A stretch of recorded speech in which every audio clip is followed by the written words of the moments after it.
Welcome to this week's edition of Dugout Dish Podcast. I'm Andy Kirikides, joined with my wonderful co-host, Keith Glasser. Keith, how we doing? Great. How are you? Still cold up in Rochester? Is that why we're rocking the? It got a little chilly. It was 74 earlier in the week. Today it was like 43. That dip in temperature. It's not as tough as I used to be when I was younger when it comes to weather. Yeah, fair enough. So this week, we're 3 weeks going on 4 weeks into the college baseball season. I think it's time to take a few minutes to talk about some of the things we've been seeing. I know we both watch a lot of college baseball. I attended one in person recently. Some interesting takeaways early on in the season. And then at the back end of this, just to make sure you stay listening, we're going to tackle what was quite a heated debate on Twitter and try to provide a little bit of context to the whole coaches calling pitches thing that seems to be so controversial these days. And I think we got a lot to say based on what we know, what other coaches have told us. Maybe that kind of level sets some things with some people. Could be informational. So stick around to the end if you want to hear some good stuff about pitch calling. So where do you want to start with this whole college baseball piece, Coach? What do you want to start with? I think we should start with some of these midweek scores. And even, you're going to get some boat race games in the start of the year on the weekends with people going south and playing some tougher teams. But, there's been some absurd scores from a midweek standpoint. I think yesterday there was like 6 ACC games. 3 of them, at least one team scored 19 runs. There was I think UVA and GW played like 26-13 or something. Like, what are we doing? What is happening? I don't know if this is recency bias or what, but the scores I feel like there's a lot of high scoring games, and I think people can hit, but I also think it's a combination of a decent amount of people being able to hit, but I don't necessarily know if pitching numbers are that great from a strike throwing standpoint and things of that nature, which generally lead to these high scores. Yeah, I think there's some pitching issues going on right now. I don't think that the funny thing is that usually pitching's ahead of hitting early on in the season. Mm-hmm. But we've seen it. We scour box scores. I know we were breaking down some of the data the other day, but there's a massive increase. And I don't say that lightly, but for this time of year compared to last year and previous years, there's been a significant jump in walks and hit by pitches to the point where some of these whips that some of these teams have right now are just absolutely atrocious. You're talking. What did you look at the other day? It was like 23%. 20% of college baseball is above a 2. Is above a 2 whip. And for those of you who are listening, it basically means that every single inning, this guy gets on first and second base, which is just wild when you're talking about trying to prevent runs in a sport that's run prevention based. There's definitely some of that. We were looking at Youngstown, Ohio box score the other day. They walked 17 guys. Mm-hmm. When you're giving it is up also important to note that it is important to note that the whip does not technically calculate your hit by pitches either. So I'm sure there's some more out there that are higher. Yeah. But it's it's wild. I don't know. The question that people ask me is it because everything's metrics driven right now? And I don't know if the answer is that straightforward, but I do think it has something to do with it. Sure. I don't think that it's first of all, let's understand that what we're talking about here is we're talking about 3 weeks into the season where there's a lot going on. That said, there is a noticeable increase with this stuff. I think it's too early to kind of sit here and Monday morning quarterback, as they like to say, and pontificate about what could potentially be the reason or what are the reasons for this. But certainly, like there's a noticeable uptick in walks. There's a noticeable uptick in hit by pitches if you go through, if you do a little bit of a deeper dive on some of this stuff. So, I don't necessarily know if it's fair to sit here and say like, hey, it's because of everyone's only paying attention to velo and, no one cares about pitch location and blah, blah, blah, blah, blah. And I'm sure there's some truth to that. But I don't necessarily there's going to be a plethora of different reasons as to why a lot of this stuff is out of control. Some people I've talked to think that the strike zone has gotten a little bit tighter this year across the board, which would lead obviously to a couple more walks. The hit by pitch rule, it changed a couple years ago where, as long as you don't move your feet, you're awarded first base. So, as long as you're not kind of hanging out over the plate, if you get nicked and you don't move your feet, like you're getting first base. So obviously I haven't seen all of the hit by pitches, but that's something else. I just think that there's a noticeable uptick in the amount of free bases that are being handed out from a pitching standpoint. And we haven't even gotten to the whether or not we're actually fielding the baseball cleanly. But from walks and hit by pitches that are seemingly a little out of control as to why a lot of these games are getting to be pretty absurd. I mean, Duke they boat raced Kennesaw State the other night 28-2 on Tuesday, and then Kennesaw turned around and won 15-2 last night. Like that doesn't typically happen in college baseball, where you play back-to-back midweeks and you get beat by 26 and then win by 17 or whatever. Like that's absurd. So there's definitely something going on, and I think it's going to be interesting to see what happens over the course of the next couple months. Yeah, it's worth it. I think you hit the nail on the head. Like we could sit here and hypothesize, and yeah, I do think that there is a layer of a lot of kids are chasing velo and they get to college, they can't throw enough strikes. They think they throw hard because they throw 91, and now you're in hitting speed and you're backing yourself into 2-0 counts all the time, and the hitters are better. So like there's a lot of pieces of this puzzle. And I don't think you can jump to any conclusions right now, but it is worth watching to see if this trend continues to go in this direction, because and we've talked about this before, like baseball is a run prevention sport, period. If you can prevent runs, if you can play defense and you can prevent guys from getting on base, you win a lot of games. It's not, yes, there's more to it than that, but simply put, the teams that make it and win conferences and go to the NCAA tournament and end up in Omaha, they're typically the top of their league in fielding percentage and pitching. It's probably the most common denominator between teams that win is that they can play defense and they can prevent people from scoring. So I know ERA is a controversial statistic, but at the end of the day, it really does say how often are you letting runs across the board because the offense was good, right? Simply put. Right. But it's interesting. Like I would measure to bet that strike throwing overall is an issue, and kids are backing themselves into good counts and they're facing better hitters. I think hitters are better. Like, let's make no ifs, ands, or buts about that. I think hitters have gotten better, not just that pitchers are throwing hard, but we were talking to somebody the other day. Like, if you don't throw 95, you don't throw hard. Mm-hmm. And nobody's intimidated by 92 if you can't edge the ball, if you can't get ahead in the count, if you don't threaten them with another pitch.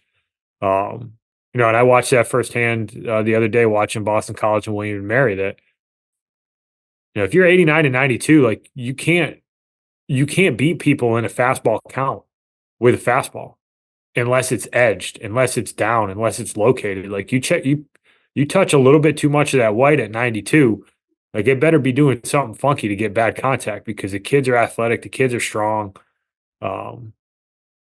It's just a little bit different than it used to be. So I think that has something to do with it, but it has been pretty wild to look at some of these scores for sure. Yeah, I mean, and ERAs are up, which, I mean, you got 60 or 20% of college baseball is also pitching above an 8 as a team. Like, that's crazy. I mean, again, I know we're early, but like, that's an absurd number of schools. And there's also a very high percentage of schools that are still pitching in the sevens, which, obviously you better be fairly offensive if you're going to be giving up 7 a game.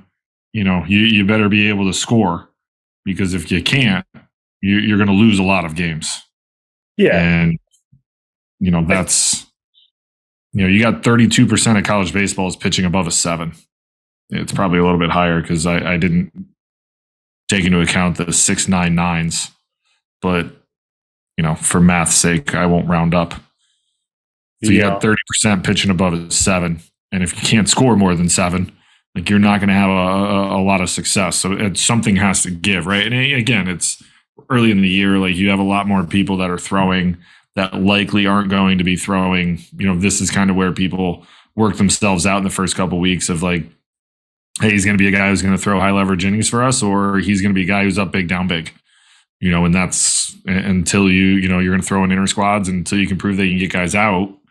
You're going to have to kind of live with the super high ERA that you see on the stat line, but this is where you guys win and lose jobs, and this is where games are won and lost. And these are also the things I think as a coach you look back and you can lose some of these games early, where you look back and you're like, if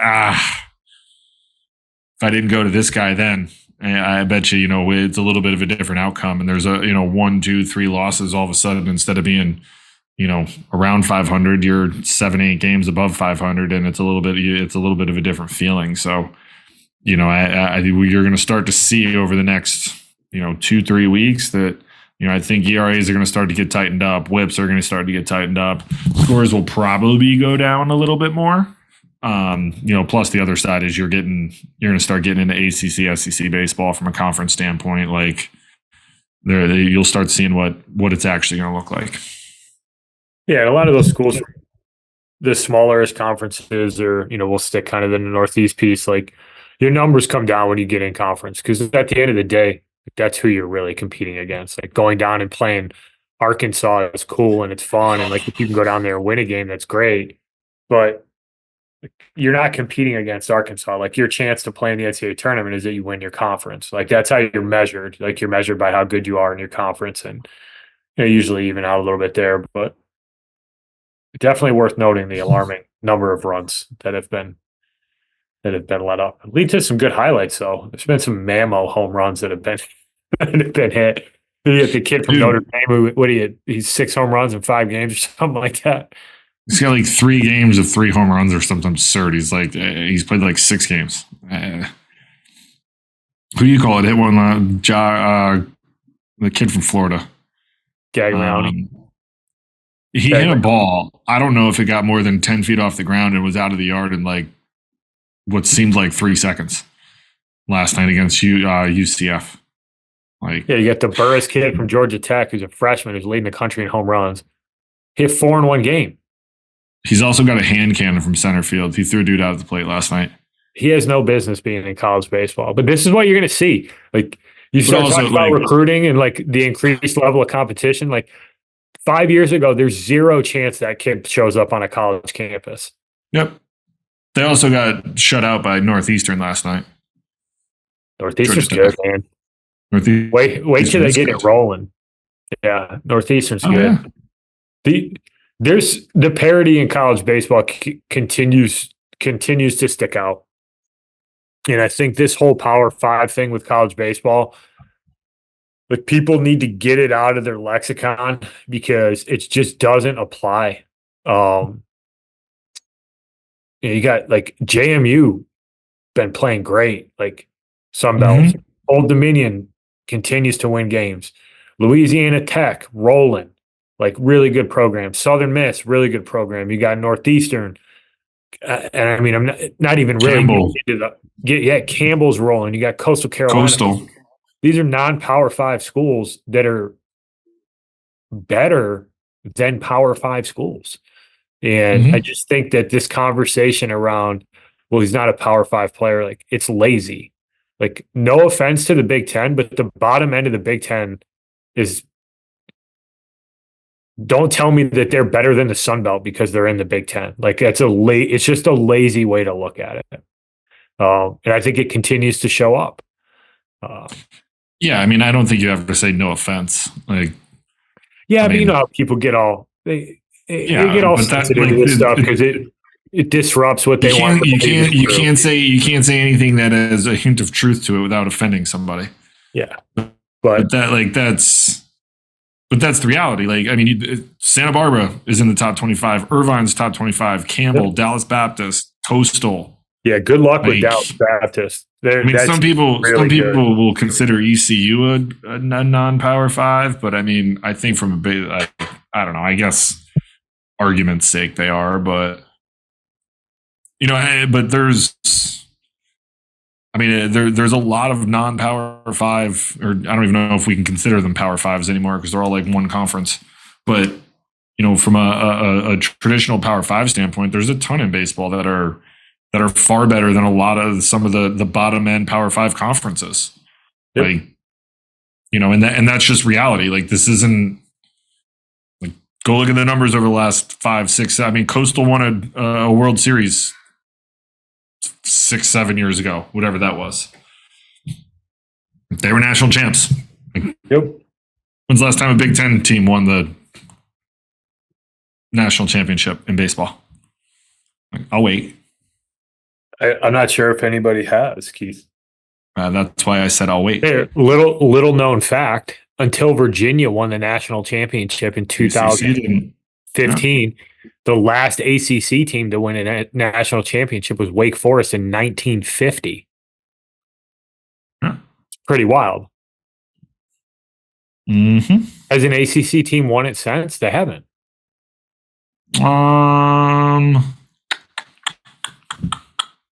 I do not believe so. No, I think Virginia was the last ACT team to win. I think that was Virginia. I mean, Vandy's in there. That was 2000. Ole Miss, Mississippi State, LSU. Yep. I'm just rattling off the top of my head. Yep. Yes. Yeah. No, we had Virginia, Coastal in 16. Then I'll pull it up.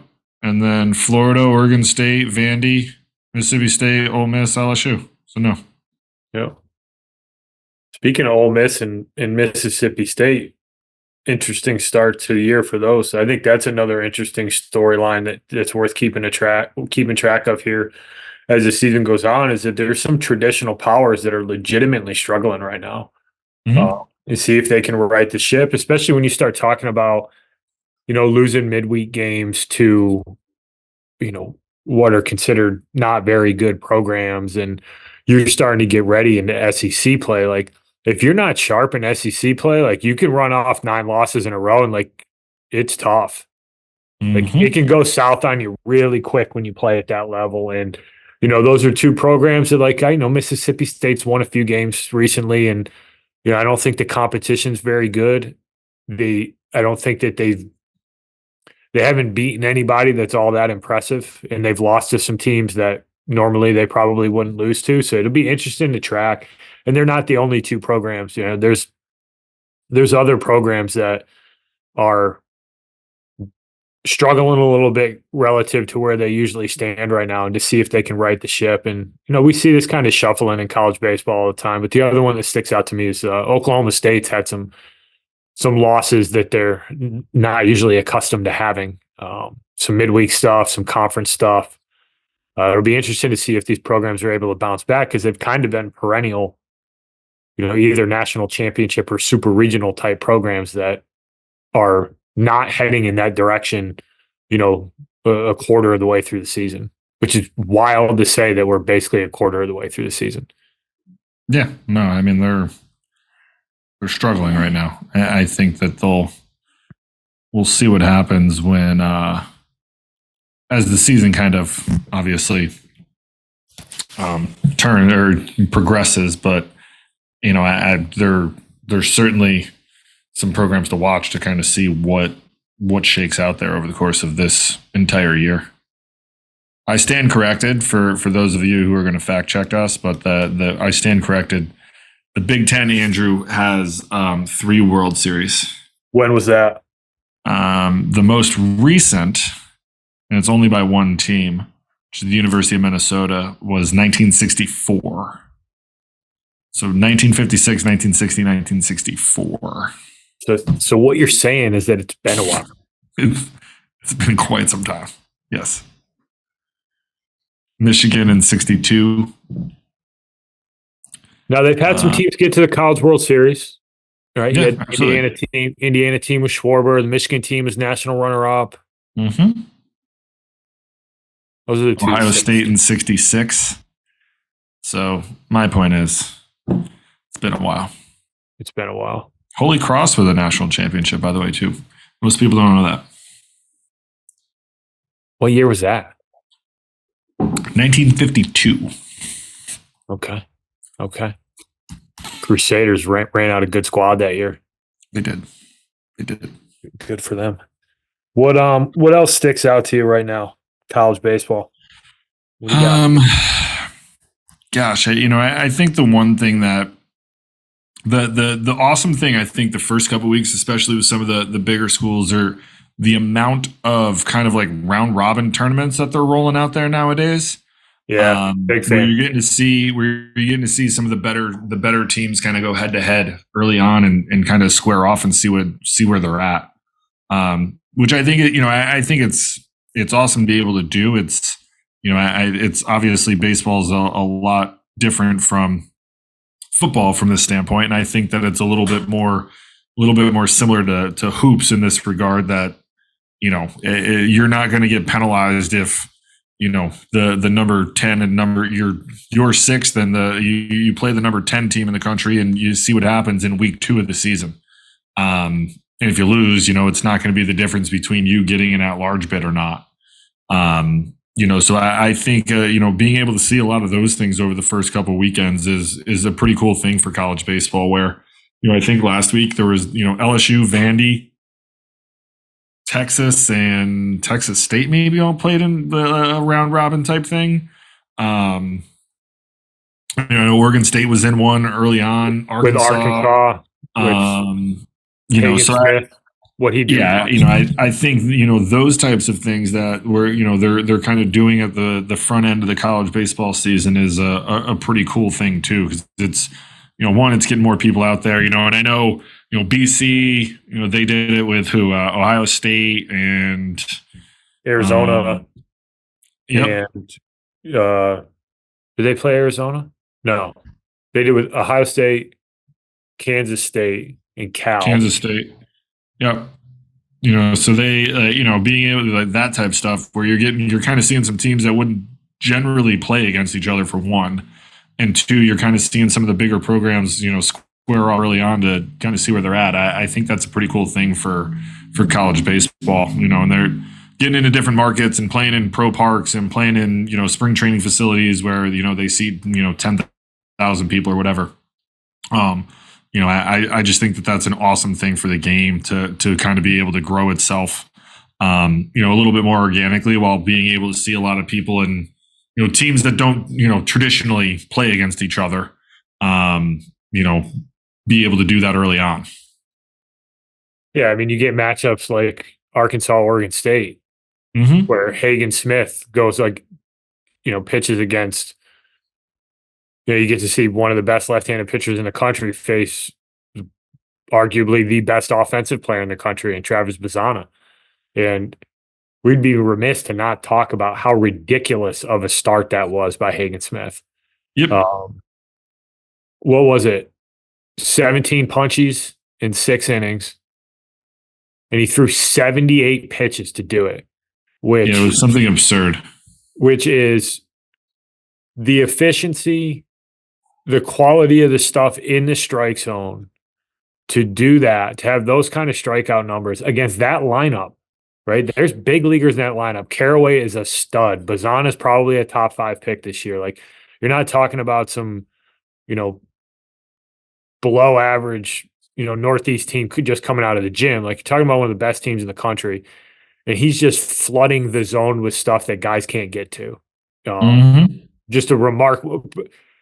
it has to be, it might be the best 6 innings any kid's thrown in college baseball in a really long time. When you take a look at just the overall picture that I just tried to paint there with the quality of the lineup, the number of pitches, the number of strikeouts, like it's just what an absurd outing. Yeah, it was definitely the opposite of what Nuke Lelouch would do, and from his first start when he punched 17 and walked 17, and somehow was still in the game. But nevertheless, it was a different day, different ball game back in the day when the Kevin Durham Costner Bulls straightened him out though. So the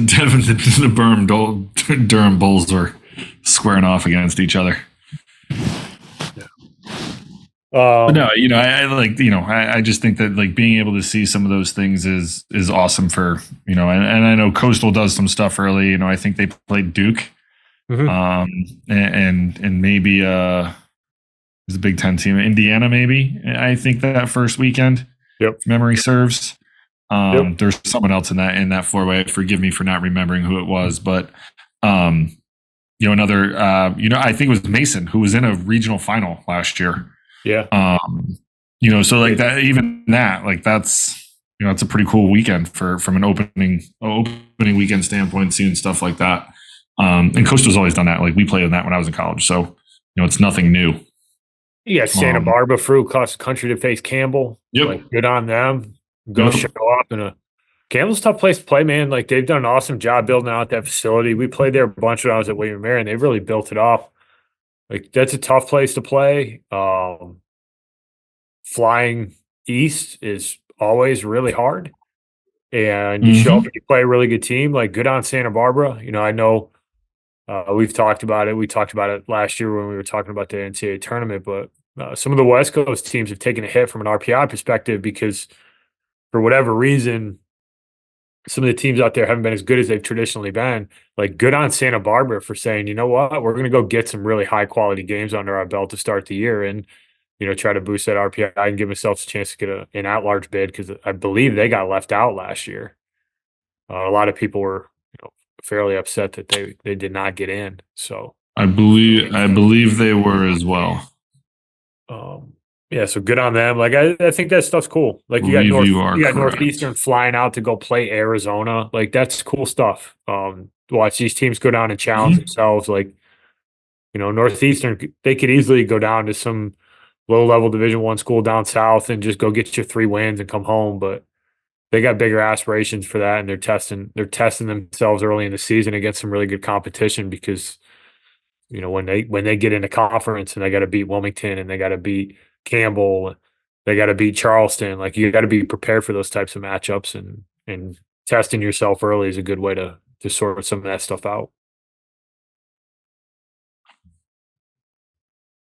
I concur, Doctor. Let's talk about this pitch calling thing. So for those of you who didn't follow it, we won't get into where this all comes from because that's a whole nother conversation. But you hear people talk about it all the time that you're kind of on one side of the aisle or the other. The college coaches shouldn't be calling pitches, and they're lazy and they don't want to coach, and they're control freaks, and you kind of get that side of the aisle, and then you get some more reasonable folks who kind of understand that when your job's on the line, you probably a little bit more comfortable with taking the responsibility of calling those pitches as opposed to putting it on a 19-year-old. So there's a lot more to this, and I think we both have some talking points that are probably pretty darn valid for people to consider here. And I'll come out and say it. This idea that a college catcher should be calling pitches, if you're going to make me go in one direction or the other, like, no, I don't want my catcher calling pitches. And I got a lot of reasons for it. We can kind of go through that. But the other side of this conversation is where some of this really stems from is the youth levels and coaches calling pitches for their 11-year-old, like their 11U team. So let's try to unpack this a little bit. Where do you want to start?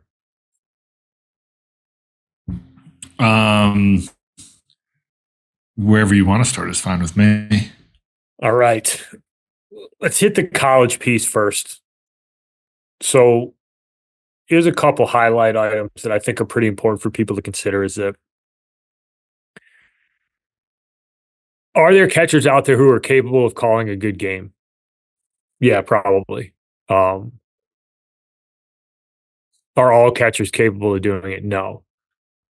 The one thing that doesn't get talked about enough in this conversation is does the kid actually want to call the game and does the pitcher want the catcher calling the game? Like, first and foremost, if you ask most pitchers, they wouldn't want their catcher to call the game.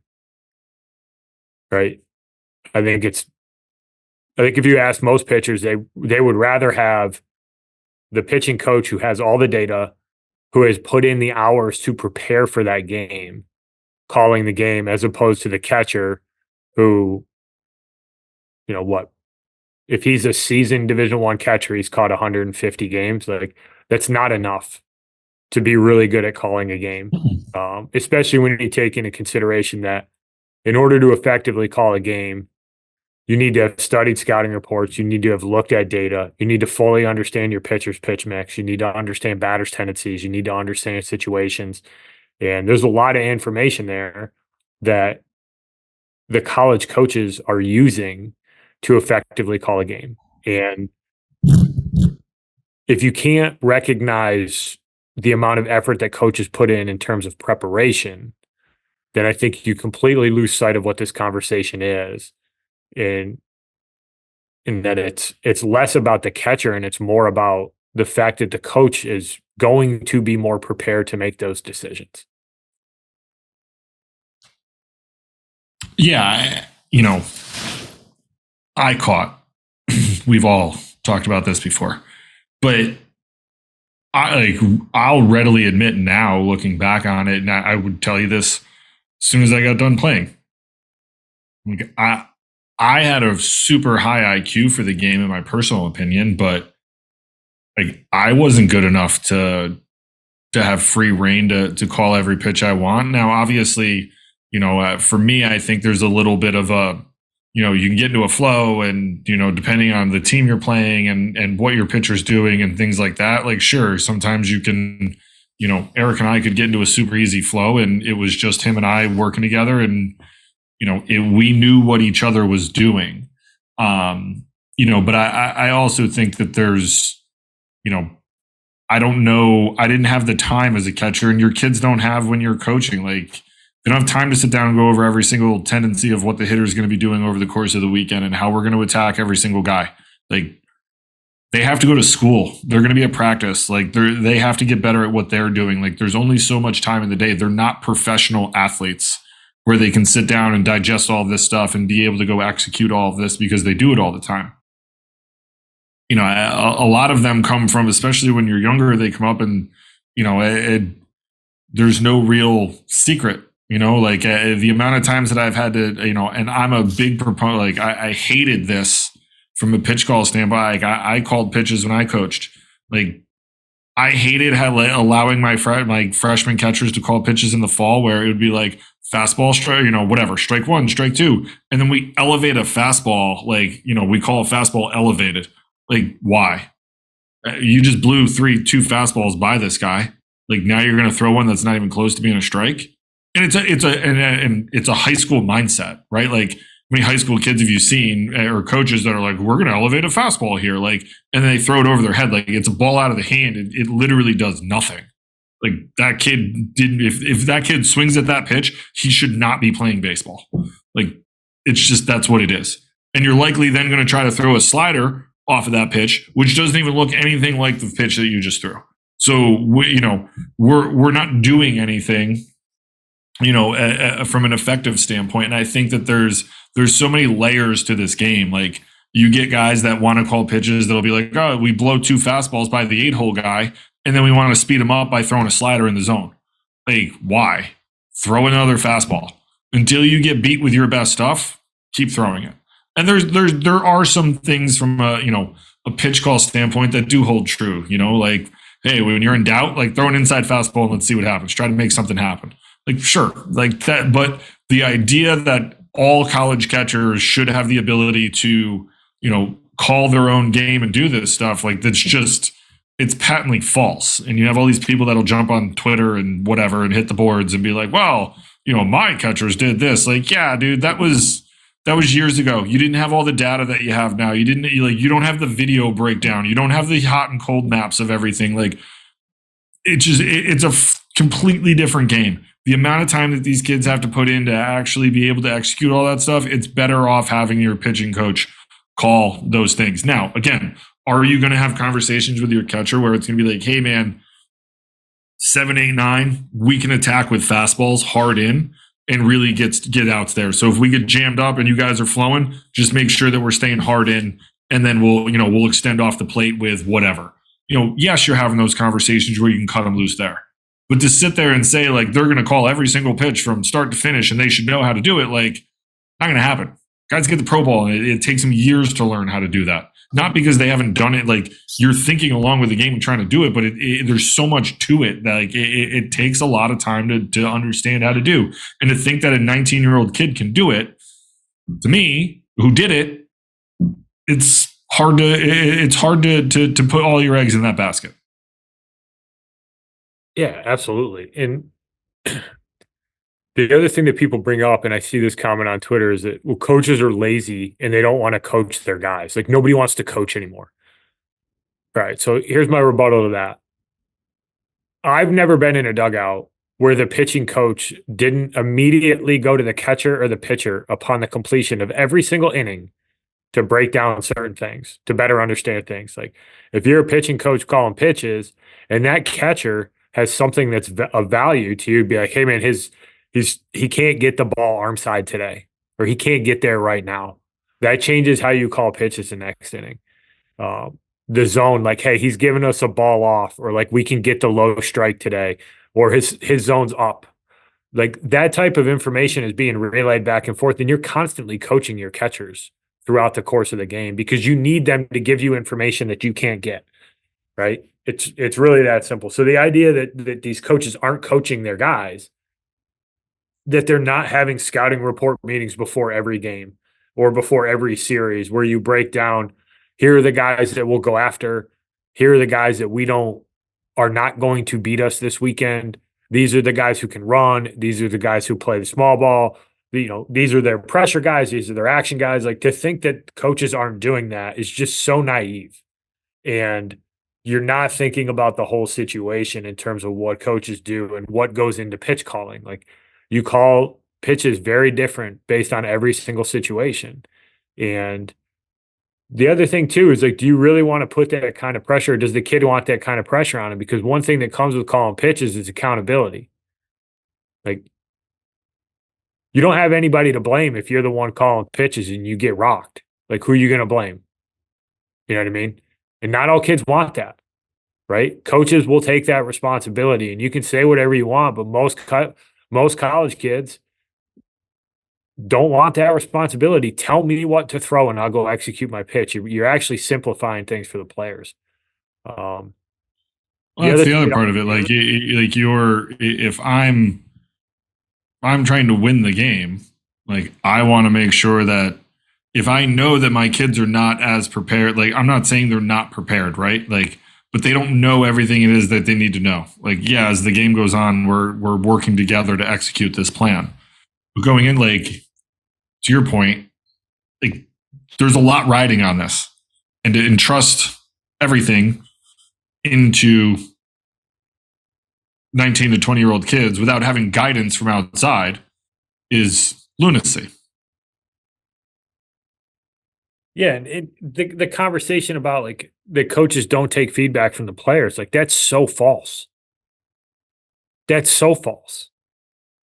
I've watched catchers shake pitching coaches and the pitching coach go, hey, go get it. Like, you know what you're looking at. Like, there's conversations that happen in a game. There's body language. There's communication that happens outside of the dugout that you can tell when a pitcher is dialed into something or a catcher is dialed into something. Like, that's how it works. The other piece that I think gets lost in this conversation is when a coach is calling pitches, they can remove bias from the situation. Right. And there's a couple situations that I think this becomes really important is that kids should be confident, and that confidence gets in the way of intelligent baseball sometimes, where you've got the 3-hole guy up, or you've got the 5-hole guy up, and he's a right-handed hitter who doesn't match up well for the for the lefty that's on the mound, right? Guy in scoring position. The guy on deck's a left-handed hitter who struggles against left-handed spin. I guarantee you that left-handed pitcher on the mound isn't going to want to pitch around the guy that is in the batter's box currently. But the right baseball move is to not give in to that guy and take the better matchup, right? Like those are decisions that happen at the end of games, that happen in big situations that you can't count on a 19-year-old to get rid of his ego and make the right decision on. It's just that simple. And that bias is huge because decisions like that win games, they win series. And I don't trust a 19-year-old. I don't trust a 20-year-old, no matter how good they are, no matter how intelligent they are, that they're going to be able to put away their ego and understand the full situation and the gravity of a particular situation. And that type of situation is the one that comes to mind for me. Yeah, no, we won a game in 21. 21. We walked a right-hander with a left-hander on the bump to load the bases to face a left-hander who was pretty good. You know, luckily I could just say, put him on.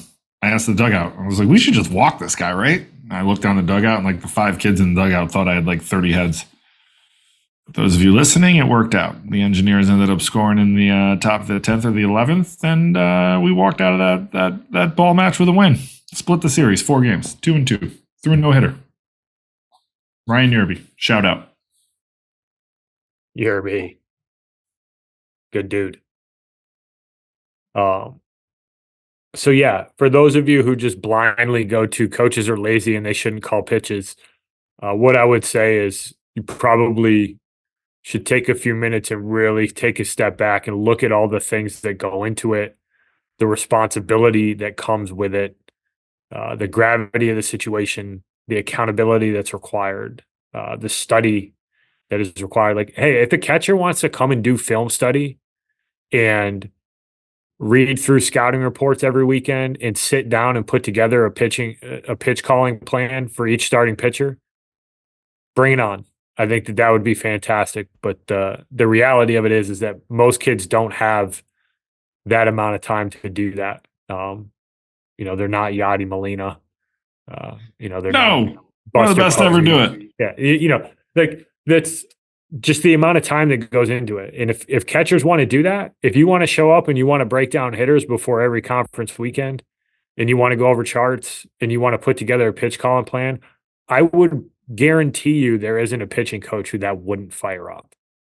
Like that would fire anybody up. But the fact of the matter is that most guys don't do that or don't have the time to do it because they're a student and they need to practice and they need to take care of their bodies. So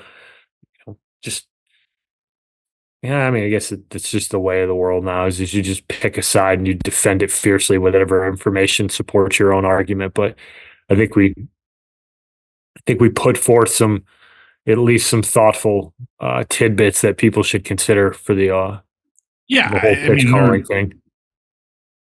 There's only so much time in the day.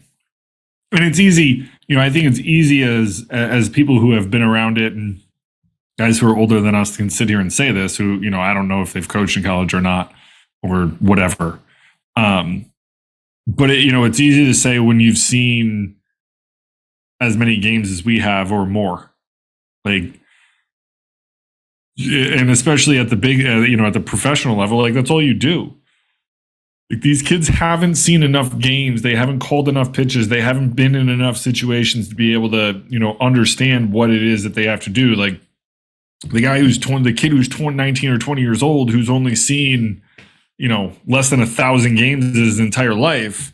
Like, why would we trust somebody like that when there's the pitching coach who's 50 and he's seen, 30,000 games in his life? I'm just ballparking. Like, would you rely on the guy who's done it 30,000 times or the guy who's done it less than 1,000?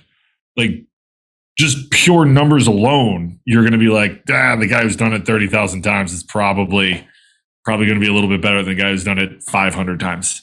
Like it's just the reality. It doesn't mean that they're not imparting their wisdom and helping those guys, but the reality is like when you've done it for that long and you're really good at it, like you're going to eventually start rubbing off on the catchers, and you're going to start on like the kids are going to start thinking along with you and understanding what you're doing. But again, like they haven't been in all the situations it is that you've seen over the years. So you're going to always default back to like, hey man, I've done this 40,000 times in my life. You've done it 150. Like when you put it like that, what are we going to say, people? Like, we're going to go, oh, no, we're the guy, he needs to learn. Like, how do you think the guy who has 40,000 attempts learned? Yeah. How about the 12U coach for your July 4th fireworks extravaganza? How about you put away your freaking clipboard and let your 12-year-old call pitches? Like, that's where it starts, because there's no consequence there. And I'm sure this will ruffle some feathers, but like, if you're a 12U, 13U coach and you're calling pitches for your guy, you're the same dude who says that college coaches should like it's the same people. Like, get out of your own way. If you want to teach your kids, start when they're young. What pitches are you calling at 12U? Hey, Keith, man, they got scouting reports. This is a perfect game. Dude, they had a 6U coach pitch perfect game tournament in Texas this past weekend. No, that's what's happening. What are we doing? It's freaking absurd. Yeah. We digress here for a second. They had a 6U coach pitch. Coach pitch. How much do you have to pay for that? I don't know, but probably way too much. If you're leaving, what a racket! Think about it. Like, think about that though. Like, what a racket! You have to pay to then do the work. Like, what an idea! Gosh, cash. It's just as good as money. Wow. Yeah, I mean, we are digressing, but this is why long form podcasting is fun. If you're 6U or 7U or even 8U and you're leaving your town in traveling hours to go play tournaments, I think you lost sight of what's important. I hate to say it, but like, you want to take them for a fun trip to Cooperstown or something like that, but like, let's get real. Like, you don't need to be flying down to Texas for your 6U or even driving outside of your town for your 6U coach pitch team. There's 6. Like, is the catcher calling pitches for the coach? That's what I want to know. But like, even if they're 10 or 11 or 12, like what are we doing? If you want to educate kids on that kind of stuff, do it when they're 10, 11, 12. Oh my God. Take the time to do it with them in high school. Give kids responsibilities. Talk them through why certain stuff matters. But college is a different level, especially when you get to the highest levels of it, where losing means you lose your job. You cannot lose sight of that. Coaches are not selfish. They're not lazy. Well, they might be selfish. Well, okay, but they're not calling pitches for selfish reasons, I should say. Yes, there you go. Right, and they're not doing it because they're lazy and they don't want to coach their players. Like, that's not how this works. So, yeah. And if they aren't, like those guys usually don't last. Yeah, they probably won't be around for that long. Yeah, exactly. So, and honestly, with the new pitch clock, dude, the pace of games is fantastic. Amazing. Love it. Love every second of it. And I know people are wearing the stupid Apple Watches. No, this is awesome. This is... you can pull your full scouting report up on that thing. It's fantastic. Like your 643 charts and your scouting report all upload into that thing. Plus pitch calling, but like everyone knows what's going on. And you can call offensive signs off of it. Like, what are we doing? Yeah, it's great. I love it. The pace of the game, when I was at BC William & Mary, like the pace of the game in between innings, like it makes it really fun to watch. It's fantastic. That's why I went to the wristband. Most people probably wouldn't like to hear that. I went to the wristband offensively in 2015. I remember, I'll never forget this. Tyler Listing was on first. Shane Matthews was in the box. I put nothing on. One thought it was a steal. The other one thought it was a hit and run, like with physical touch signs. And I was like, I you know can't what? do this anymore. I'm just going to put a bunch of numbers on there, and I'm just going to shout out 3 numbers. No one can screw this up. Yeah. And we didn't miss any signs after that. So, but it's cleaner. It's quicker. It's, but the positive is you can control the pace the same way that you would if you're giving signs. I would just stand in the third base box and do this like I'm pretending to try to find a new sign. Yes, they can. It's great. It's great. I love the tempo, the pace is fantastic. With the peanut gallery over here. Yeah, well, yeah. At least she's not making popcorn today. You have been called out, Mrs. Glasser. Love you. No one can see you on the podcast. I said, that's not true. Yeah. See your handsome face all day. Thank you. All right. Well, I think we covered that. I'm looking forward to getting Grasse back on, and we can have another little college baseball roundtable. But hell yeah, couple weeks. Learn a little something. Hopefully, we get some more strikes thrown. We'll see how it goes. Anything else you want to add today, Keith? No, that's it. I'm good. All right. Well, thanks for listening, everybody. Talk to you soon. Thank you for listening this week. If you're watching on YouTube, go ahead and hit that subscribe button and smash that like button for us. Check us out on Apple Podcasts, Google Podcasts, as well as Spotify. You can follow us on Twitter and Instagram at EMD Baseball. If you want to find out what me and Keith do to help families and players navigate the recruiting process, go ahead and check us out on emdbaseball.com. Take a few minutes to check out our new online academy. I promise you'll get some good information out of that. Thanks again for listening. Check in with you next week.